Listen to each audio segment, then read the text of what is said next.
St. Patrick's Day Mead, Part 2.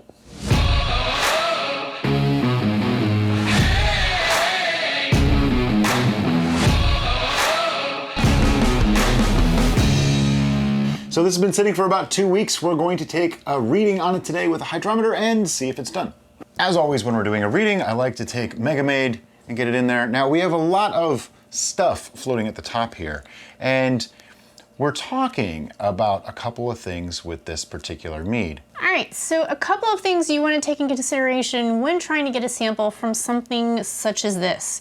We have a multitude of minuscule particles that are just small enough to get sucked up into Mead, but just large enough to completely stop any further suckage. Yep. So we use the big brain, and I had Brian direct the opening of the tube over to my side so I could observe what it was actually sucking. And so I would move it when it would try to get a particle, so that way it was just getting liquid.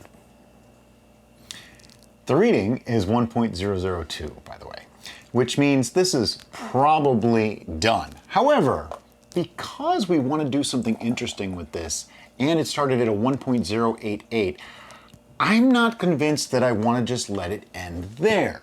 Because with a 1.088, let me get out my calculator that teachers said I would never have with me, that was within arm's reach, 1.088 minus 1.002 is our reading today, is 86 points of gravity times 135, my coefficient of choice. If you don't know why I use that, we have videos explaining.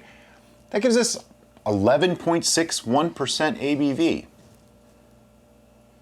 Really? At 11.6 ABV, we have to make a decision. Is this high enough to be an Irish mead or not? We haven't step-fed a mead in a long time. So I was thinking, what if we added a little bit more honey that could raise that ABV a little bit? And we did use 71B in this, which can go a little bit higher than this. We've actually had it go as high as 17%. So my thought was, if we used 86 points so far, and I added half a pound of honey, that would be like another, call it 18 points. 0.086 plus 0.018 brings us to 0.104 times 135. Now we're at 14%. Still not tremendously high, but that's how step feeding works. You put in a little bit, see what it does, and then you go from there. Now, that brings into question several things. One, we have all this stuff in here. Now, my first instinct is, oh, rack it off of that, and then it's gone, so you don't have to worry about it. But when you rack, you are removing a lot of the yeast. So if we do that and then back sweeten, it's entirely possible that we'll just get a stall. So the other option is to add more yeast, which I don't really want to do that. There's plenty in here. It's an active colony. There's no reason. The only reason why you'd want to get it off this lease now is fear of mold or any kind of an oxidation happening from mixing, things like that. I am not actually worried about that this time. I think we're just going to add a half pound of honey, call it good, and move from there. But there's something else, the elephant in the room. This is not green. It's actually looking more like just a traditional mead. We will address that later on in this process, because for now we need to get this fermented, tasting good, and appearances come later. So I have some honey. This is sent to us by a viewer. Actually, Derek Skinner sent us this, and it's a Wildflower Honey. So it's similar to what we already used. We're just going to use a little bit of it, half pound, so I have it on the scale and everything like that. And then I'll mix it in. I'll show you how to do that so you don't oxygenate too much. Okay, so the honey's in. I have a sanitized spoon. This is all silicone too, so nothing can really affect anything. As I'm mixing, I'm getting all the goop, the lees off the bottom and everything in there. And look at that, it turned green again because that's where all that green went. It just settled out, and I'm dubious as to whether we can really keep this green or not. We'll find out. But for now, what I'm trying to do is just get all that honey into suspension. Notice I'm not splashing. I'm not adding oxygen in. If anything, it's degassing. I can see some gases coming out, which that's a good thing because that way I'm going to keep a nice blanket of CO2 inside this fermenter. He's also going to get some of that bad gas out of the solution so that the yeast may be more happy now that they're got more sugar and they're reincorporated into the must, and hopefully they will continue fermentation. That's it. That's all I'm gonna do. I'm gonna put that, oh, before I put the lid back on, let's take another reading, find out just how accurate I really was with my 18%. Now, Brian did a great job of mixing this all up, points. which was really important to get the sugars all incorporated, but now it's probably going to be very challenging for us to get a sample. We will try. Easy way to do it, well, easier way to do it, is use a fine mesh sieve and stick it in there, and that should prevent some of it. Now, in our case, it didn't work perfectly, but it works well enough that I'm able to take a sample. A very foamy sample, but a sample. All right, so after adding ½ pound of honey, our reading is now 1.020. So I added exactly 18 points, pretty much like predicted. So 1.020. So that can bring us to about 14%. But for now, I'm just gonna pour this sample back in carefully. I don't wanna splash too much, even though it's off-gassing. We're pretty safe. If this had sat for another month, I would not be so willing to pour it in like that. It would be a little bit different. But this is only literally 2 weeks old. It's still very fresh, nothing to worry about really. Put the lid back on. I took my notes. Now what I did is I just wrote today's date, February 7th, 2022, 1.002. That was my reading. Then I added ½ pound of honey, brought it to 1.020. Stick my note back on, goes back in the fermentation station. We'll see in a couple weeks. It's been 2 more weeks. It's time to see if it re-fermented. I didn't see a lot of activity in that time period, so I don't know if it did or not, which means maybe we're nearing the end of its life cycle. But you might notice one important thing. This ain't green. If you look down in the bottom here, you can see that the lees does have a bit of a greenish tinge. And what I believe has actually occurred is that all the things that we added, the macta and the spirulina, they create a green hue based on the solid particulates that float around in suspension. So when those fell out of suspension and gathered in the lees, there went our green. Mm-hmm. And sometimes you just gotta accept that not everything for St. Patrick's Day is green. That's my story, and I'm sticking to it. Also, as always, we're sticking to flavor is king. Yes. Clean, the highest of whatever. So if this tastes good, I really don't care what color it is. Yeah. It can be purple. Pink with purple polka dots, and it's okay. Yep. Something else of note is the ingredients that we used, matcha and spirulina. They are both incredibly nutrient-dense things, so I believe they helped the yeast anyway. Whether they added to the green color or not is immaterial if they helped the yeast and helped it ferment more. We also had some other things working against us, and that was that we used rose petals, which tend to add a nice rosy hue to a beverage, so that may have countered the green hue even more. It's Mega Mead making that noise, I swear. So, we always say, take 2 readings, and when it doesn't change over a period of a week, it's done. Today, we're in a bit of a quandary. It is at 1.010. Now, let me just explain where this did. This was at 1.002 last time. We added a bit of honey, brought it to 1.020, and now it's at 1.010, making me go, should I let it go another week, see what happens? It's been 2 weeks.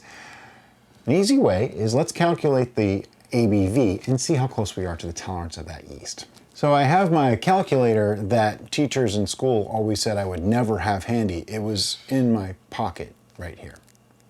Always have it.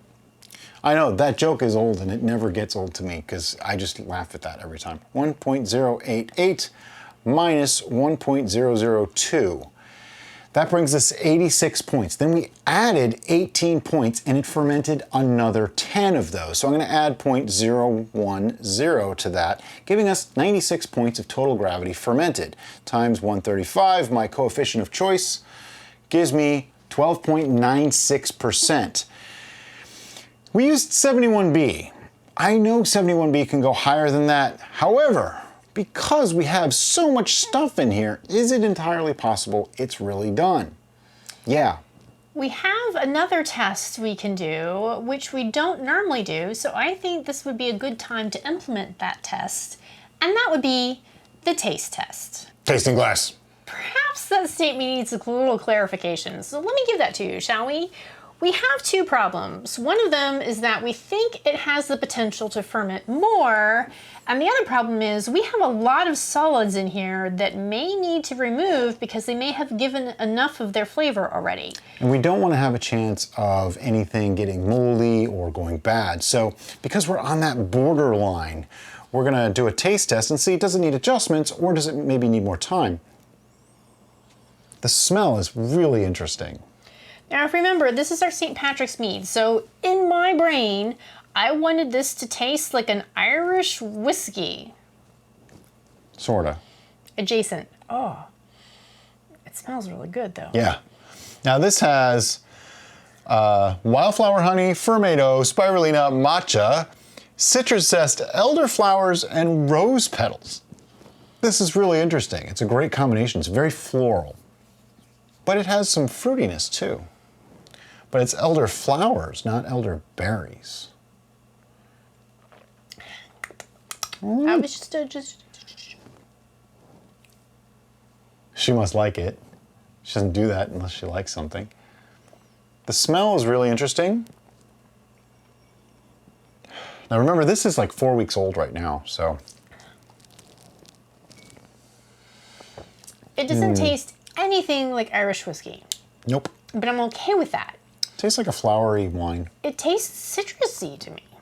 Yeah, I definitely get some citrus. It's like a floral citrus combo. I get grapefruit. Oh, well, see, if he gets grapefruit, then it's just game over for him. That's the young. He does not like grapefruit. But that's just because it's young. I'm not getting grapefruit so much, but now that he said that, now I'm like, oh, but do you? Here, have some more. It's grapefruit juice. It's not grapefruit juice. Oh yeah, it's totally grapefruit juice. Now, that is a young brew that's unbalanced. That's exactly what that is to me. Doesn't mean there's anything wrong with this per se. Just means that it's kind of young. It's a little too young to say whether it's right or wrong yet. There's a touch of sweetness there that is helping to balance it out, but I definitely do taste a grapefruit juice. So the grapefruit, it probably is coming from youth and from trapped gases from the fermentation process. That's a very strong possibility. Tends to give kind of weirdness. For Brian, at 99.9% reads as grapefruit, and that just turns him off. For me, aroma-wise, I'm getting really nice. all of the aroma of the floral ingredients, so I'm thinking we're okay. Yeah, we're good to rack this. Now, this is an exceptional case, okay? And sometimes you just have to play it by ear. If I was just a home brewer and I wasn't making videos, I'd probably let this sit a couple more weeks, okay?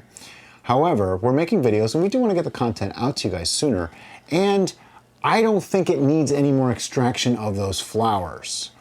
However, there's something to be said for getting everything out of what you put in there. I think we've got what we're going to get. Longer isn't going to give more extraction. It does have a tiny chance of infection or something going wrong, minuscule, but due to time factors, we are going to rack this. If I was doing this at home just for myself, I'd probably let it sit another week or two, but we're going to rack it. So what is our current ABV? I've already It is forgot. 13%. 13%. Okay, we're so close. We're beyond the 10%, which Brian may not mentioned. I don't know. No. 10% is where you start where acetobacters are not going to activate as readily, which means it's more than likely not going to turn to vinegar. Once you get past 15%, They can't. They can't. They just can't do it. They're deactivated permanently. So we're in that in-between zone where more than likely we're safe for turning to vinegar, but not 100%. So I'm more concerned about mold and infections in the flowers and things sitting at the top. That's my concern there. The oxygenation factor, not really a thing for me at this point. It's really, I don't like all those solids. There's tons of solids in the bottom. The rest of them, I hoped they would drop, and they didn't. So that makes me want to get it out of there. Right, and I think we're both in agreement on this, that it needs to be racked. Beyond that, we have some decisions to make, and we will get to those in a second after we rack this. So this would be technically known as a messy brew. Yeah, there's about 2 inches of stuff down there. Could you have gotten a little bit more out? Maybe. Can you try running it through a filter or something? Sure, you might get a couple ounces, but is it really worth it? I don't know. We have a full gallon.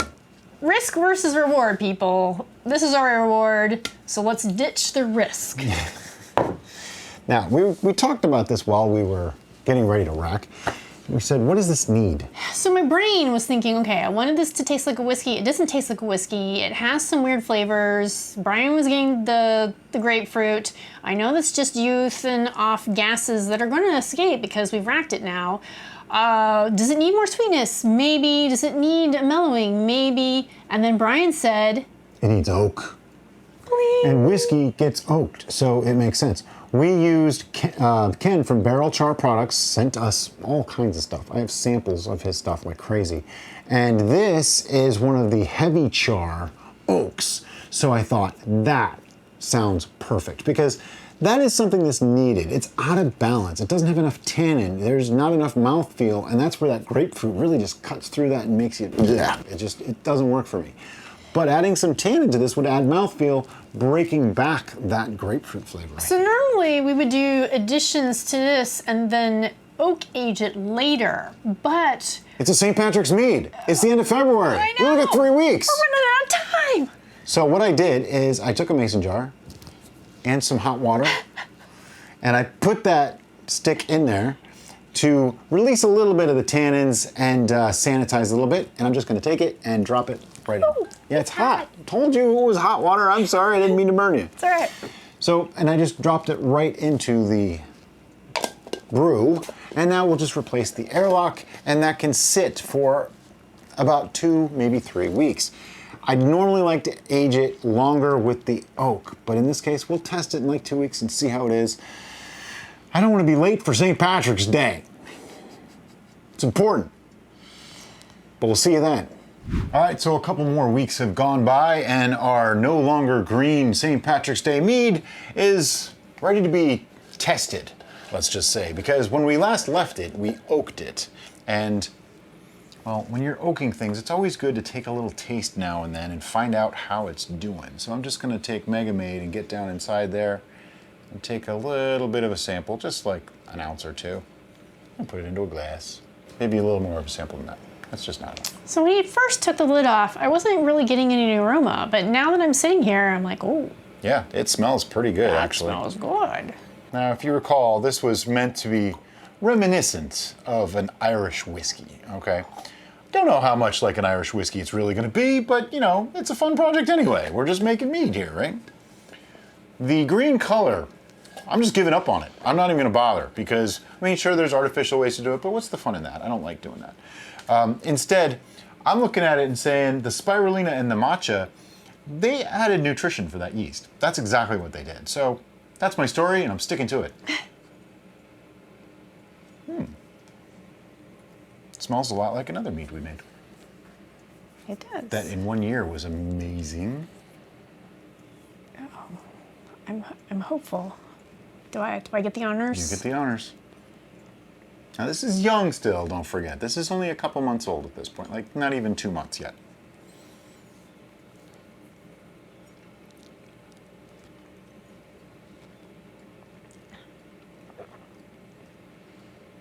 That ain't too bad.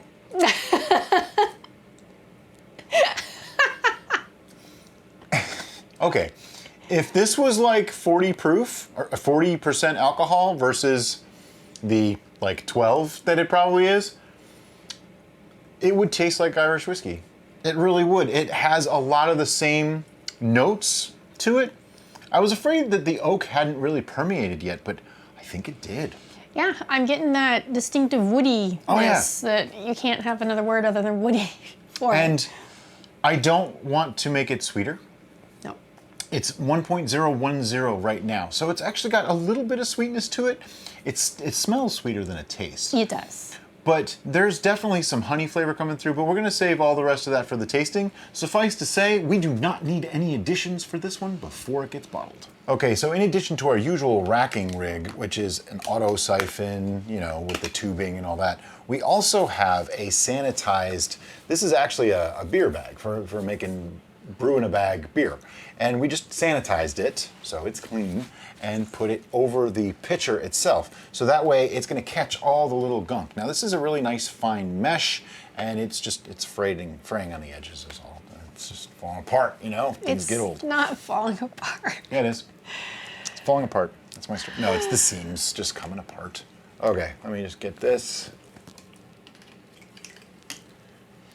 So as usual with racking, our destination pitcher is going to be on a lower surface, aka the bench I'm sitting on, and our origin is going to be up here up top. And that will help with the gravity process of siphoning.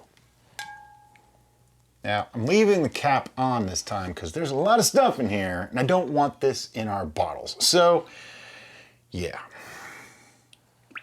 Go about halfway down so you don't disturb any lees. Give it a couple of pumps, and away we go. It's siphoning. And I'm just gonna rest this on the bottom like I like to do. Should be fine. Yep, there we go. See you in a few. Okay, it's been racked, and now I'm just going to remove the bag with all the goop in it that we didn't want in our brew. Which, by the way, was very minimal, so Yeah. I'm not sure that this was even necessary, but better safe than sorry. There was some bigger bits floating at the top that I really didn't want in there, and I'm just gonna take it away, put it in the sink, and clean it up. All right, so it's time to bottle, and to do that, we use a bottling wand on the end of the auto siphon here, and let me see if I can do this without knocking bottles all over the place. Just put it on a little bit, and this is the one with the springy thingy on the end, also known as a stem valve. When you push it down, liquid flows. When you let it up, it stops, makes it much neater. I'm also going to remove the cap from the end of my auto siphon. That's this thing. It's not really a piece of garbage. It's actually a useful thing. Don't ask me why I said it like that. I mean, I may or may not have thrown one or two of them away years ago. I did.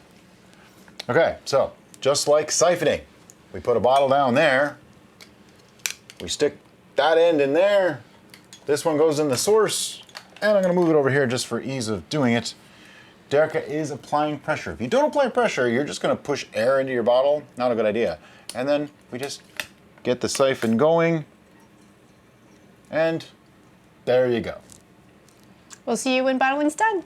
So thanks to our favorite pitcher with the measurement marker on the side, Brian was able to do math and select the exact right amount of bottles and sizes for our brew. I gotta be honest, I had a little help from the Amazon device that is not to be named on video. As it may or may not activate your Amazon I've been yelled device. at for activating people's Amazon devices before.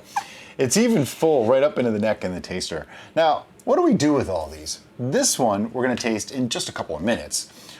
The other three of these, they might get stored for a while. They'll get drank as we feel like drinking them. And then this last one, gonna go away for a whole year. Now, sometimes what we do is if we think something really needs time, maybe more of them will go away for closer to that year before we start drinking them. But we always try to keep some space between when we finish a bottle and when we have to do the 1 year tasting so that we don't have a bias, because if you tasted something at 3 months and you didn't really like it at all, you might not remember so much after a year. But if you taste something at 11 and a half months and you didn't like it, 2 weeks later, you're gonna go, yeah, I didn't like this 2 weeks ago. I'm not gonna like it today. So we try not to have that happen. Another thing we're going to do is we're going to label each bottle, so that way we know what the heck is in there. Because we have a few bottles on the shelf. Oh, I know what they are. I don't know what they are. He claims to know what they are. He probably does. Things that we put in the label. We put the date that it was started, the date that it was bottled, okay? And when I mean started, the date that we started the actual fermentation. So that way I have a start date and a finish date. Then I'll also put the ABV. I will sometimes, usually, I try to put the final gravity on, at least the 1 year one, but not always. And the name of it. That way you know what it is. But it's time to taste this. Let's taste. So this particular mead came out to roughly 13% ABV, which you're probably going, but hey guys, you were trying to replicate the flavor profile of a whiskey. Well, we were trying to replicate the flavor profile of the whiskey, but we've learned that lowering the ABV and keeping the sugars fermented out as much as possible is better for Brian. So that's why we did it that way. However, if you wanted to push the ABV more in your version of this, then go ahead. Although 13 is pretty respectable. I mean, you can go to like 18 or 19 reasonably, but. So it's not 100% clear, but it's like an 8 to a 9 on clear. It's pretty clear. Like if you look at it diagonally, it looks you can crystal totally see clear. through it, but there is, when you hold it up to the light, it's not crystal clear.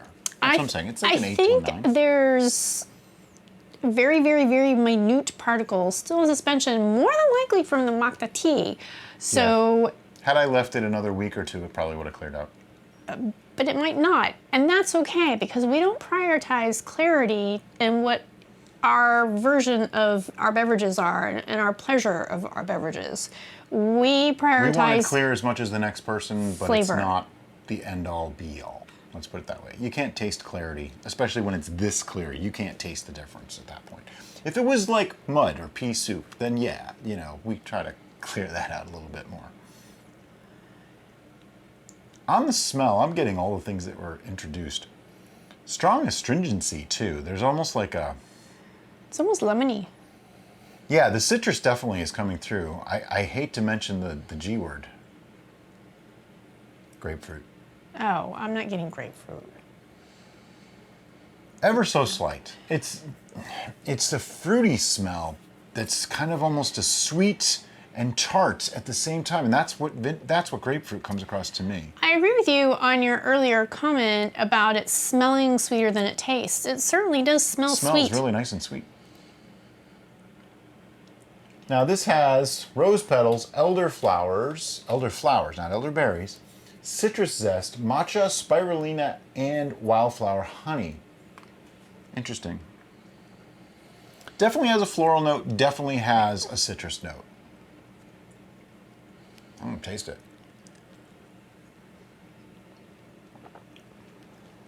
We were rather surprised with the taste earlier, and I'm still surprised by it. It has, on the entrance, it tastes cool. I don't really know why. Not like mint, but almost. And I get honey right away. What is the cigarettes? The menthol or whatever? Yeah, it's like a menthol cigarette almost, but that's like a mint. But I get the sweetness right up front. And Yeah. then in the middle, it's quite astringent. There's a definite strong tannic property to it. The wood really helped, and I think the matcha and spirulina helped to add more tannins as well. Matcha green tea, yeah, duh. On the finish, it's a very quick finish, but it's pleasant because it has that drying crispness to it at the end, and it's like gone. The crisp was the Yeah. word that was coming to my mind as well. I think this is going to age beautifully. It's not spectacular right now, but it's not bad. I would drink it. I mean, it's perfectly drinkable. I think, other than being green, I think Yeah, it's it a little has all the little things in it that I was hoping would be present. You wanted it to be green. It is green, Right. but it's not colored green. It's my story, and I'm sticking to it.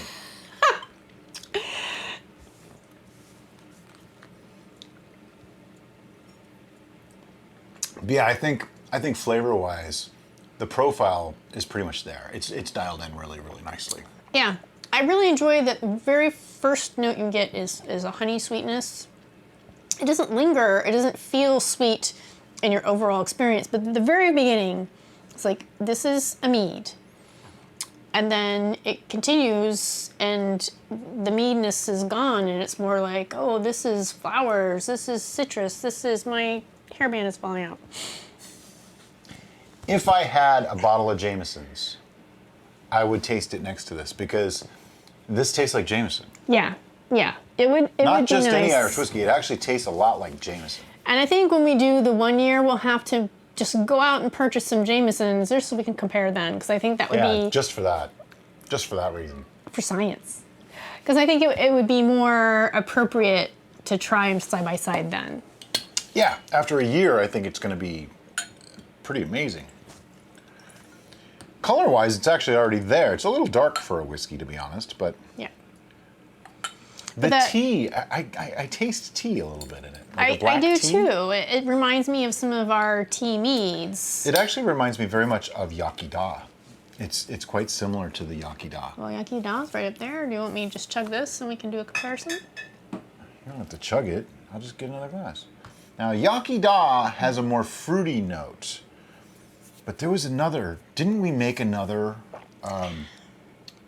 Didn't we make an Irish mead once? Yeah. That's the one I'm thinking of, not Yakida. We could try this if we really wanted to, but that's not the one I'm thinking of. Irish Irish. I don't know where Irish I don't think we have it, so we're going to try it next to Yaki Da, which is the Welsh. So we have the Welsh and the Irish in the same table. Oh, she's finished hers. Okay, let me pour some Yaki Da.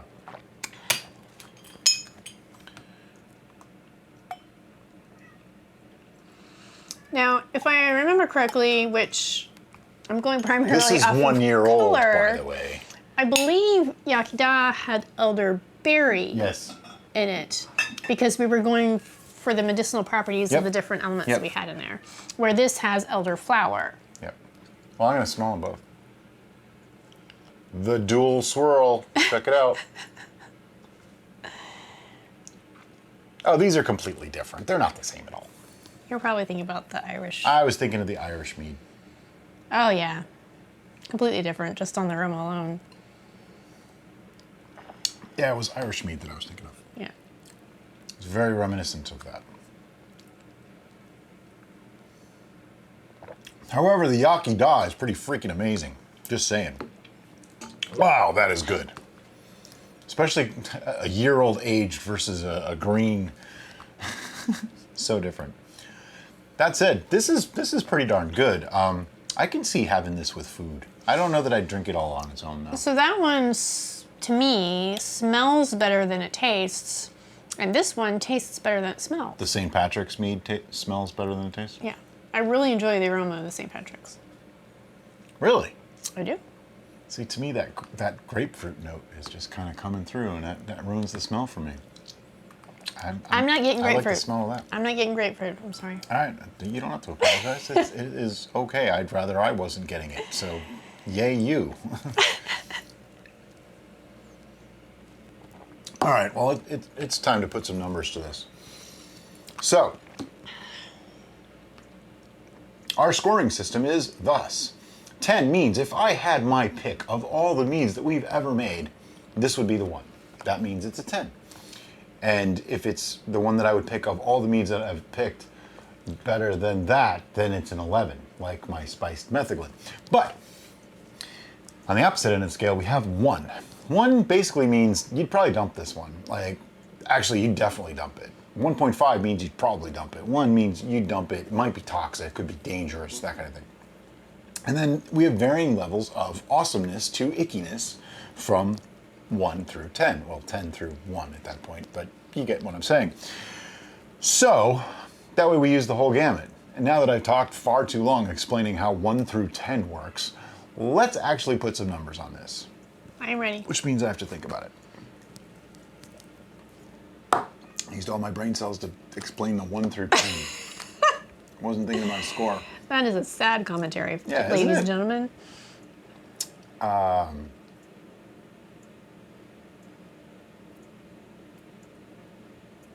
right, I have a number. Okay. 1, 2, 3, 6. Six. I was contemplating 5.5. This is okay. To me, this is not great. It's not amazing. It's not awesome. It's okay. I do believe in a year it's going to be much higher. I concur. Much higher. Absolutely. It needs some age. It's a little green.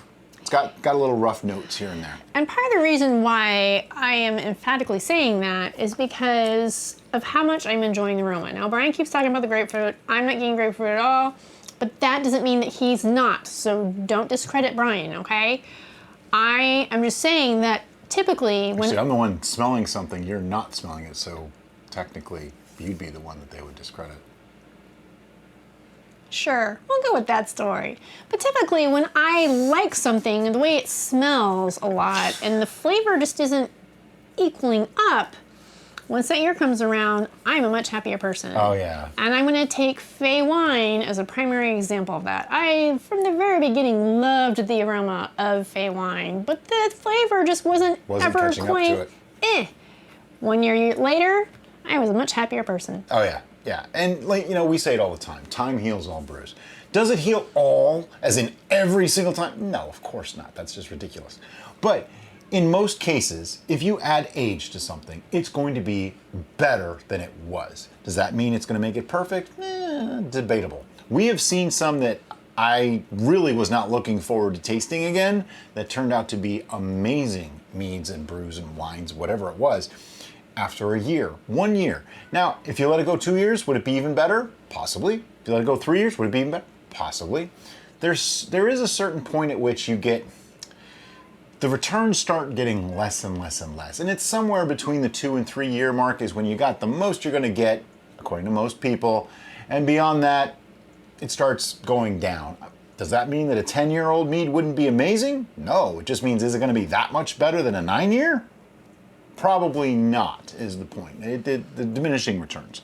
So what would we do different? Well, first of all, what I would do different is just forget about trying to make a green brew, because I don't want to put weird stuff in there. And the matcha probably still works. The spirulina I might have left out. Matcha is kind of weird stuff when you're going blue-green for algae in your mead. Yeah. an Irish profile.